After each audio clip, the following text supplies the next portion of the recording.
උන්ට කෙලින් කියා ගන්න බැරි ගොඩක් දේවල් මිනිස්සු කවිය ඇස්සේ හංගලා ව්‍යංගාර්ථයෙන් කිව්වා. මේකට හොඳ උදාහරණයක්.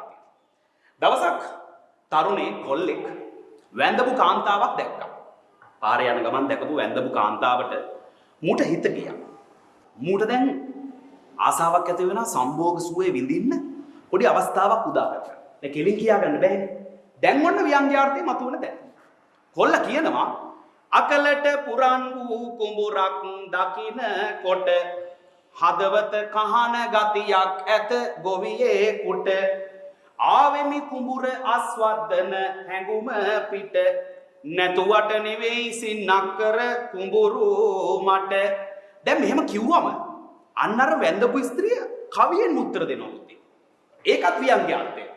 අකලට පුරන් වූවත් ලෝ දහම උඩ අද ගොවියෙකුට මෙම කුඹුරේ නොමැත ඉඩ ට්‍රැක්ටර් වලින් කුඹුරක් කළ පසුව මඩ නගුලක් රැගෙන විත් මොනවද කරන වැඩ.